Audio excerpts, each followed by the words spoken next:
Legend have it that Ethiopians went to war with dangerous animals such as lions, trained to capture the soldiers of the enemy's camp. This story is not about Ethiopia or any other person, but was inspired by this legend and the life of Dean Schneider, who has devoted his life in learning the ways of lions. Listen, I have a story for you, and it is Pride of the Tribe. Hello, everyone. I want to take a moment to express my heartfelt gratitude to each and every one of you for watching and supporting my channel. Your engagement means the world to me. If you haven't already, please consider liking and subscribing to my channel. Your support will help me continue creating content that inspires, educates, and entertains. Hit that like button, share with your friends and family, and tap that subscribe button with the notification bell on. Let's grow this community together. Thank you again for your love and support. Long ago in the heart of Africa, there was a mighty tribe called the Malaru. The Malaru were known far and wide for their strength, courage, and wisdom. They lived in a vast savanna surrounded by dense forests where the sun kissed the earth and the stars glittered brightly at night. But what made the Malaru truly exceptional was not just their bravery in battle, it was their unique bond with the kings of the wild, the lions. In ancient times, the Malaru had learned to live with the fierce lions that roamed the plains. Instead of fearing them, they developed a deep respect for the creatures, learning from their powers and grace. Through the generation, a secret knowledge was passed down, a way to communicate with the lions and remarkably to train them. The tribe's elders knew that lions were not just wild animals, but spirits of the savannah, noble and wise. This bond was tested when the Malaru found themselves in constant conflict with rival tribes. War was a way of life, but the Malaru had an advantage: their lions. Trained for generations, these majestic beasts fought alongside their human companions, helping to turn the tide of many battles. The sight of a Malaru warrior charging into battle with lions by their side struck fear into the hearts of their enemies. Under the leadership of Chief Malik, the Malaru won many victories with the lions as their allies. No enemy dared to challenge them. The lions guided the tribe's land and fought fiercely, saving many lives and keeping the tribe's borders secure. Songs of praise filled the air, and the Malaru became legends across the land. But as the year passed and the war subsided, some among the Malaru began to question the role of the lions. They whispered among themselves, calling the lions dangerous, wild, and unpredictable. These beasts are no longer needed, they said. We are strong now. The lions are too wild, too fierce for our peaceful times.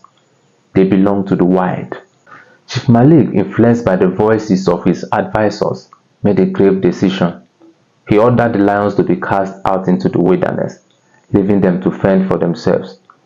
The bond between the tribe and the lions, nurtured for generations, was severed. Some wept at the sight of the lions disappearing into the wild, but others cheered, believing they were free from the danger of the creatures. Among those who watched in silence was a young warrior named Kato. Kato had grown up with the lions, training alongside them, feeling their immense power and witnessing their loyalty in battle. Unlike the others, Kato could not forget the sacrifices the lions had made. He could not forget how they fought, bled, and died to protect the tribe. His heart ached at the sight of them being discarded so callously. As the lions wandered into the wilderness, Kato followed in secret. He sought out the pride in the dense forest where they had made their new home. And when he found them, they were struggling, deprived of the care and respect they once received. The lions were weak, hungry, and confused. Kato approached them slowly, knowing they would turn on him at any moment. But they didn't. They remembered him. They recognized his scent, his face, and his spirit. In the eyes of the lions, Kato was no mere human. He was one of them.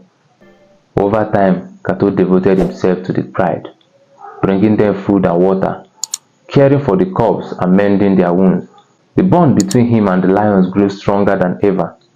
The lions accepted him not just as a friend, but a member of their pride.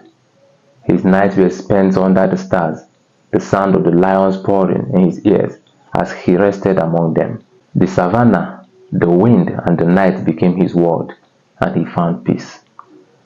Back in the Malaro village, the people whispered among themselves about Kato. He has lost his mind, they said. He lives among wild beasts. He has abandoned his own kind. Some called him mad, while others pitied him. But no one sought to understand the young warrior's heart.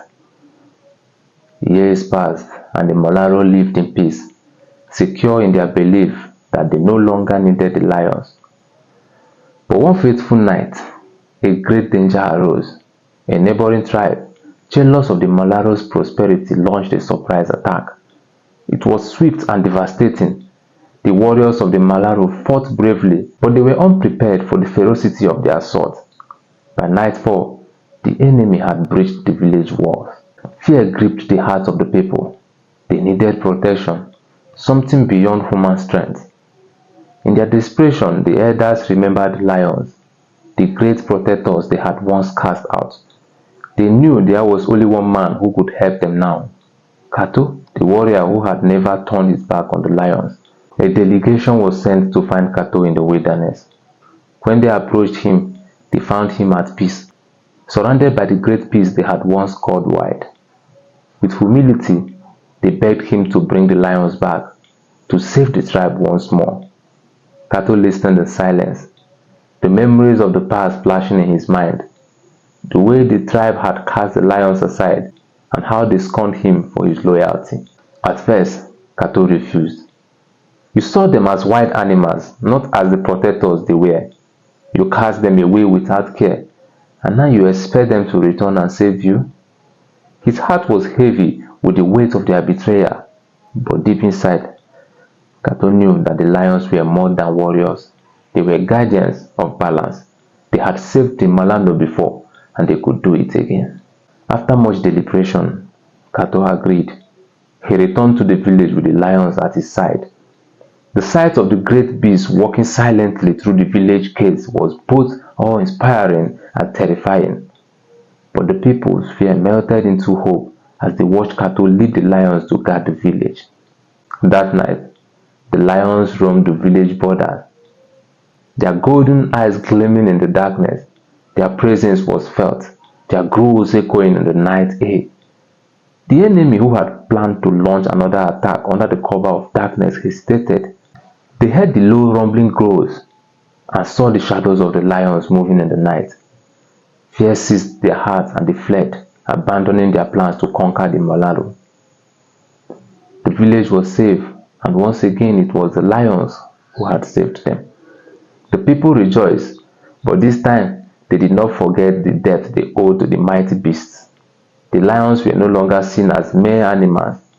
They were protectors, spirits of the savannah, partners in the tribe's survival.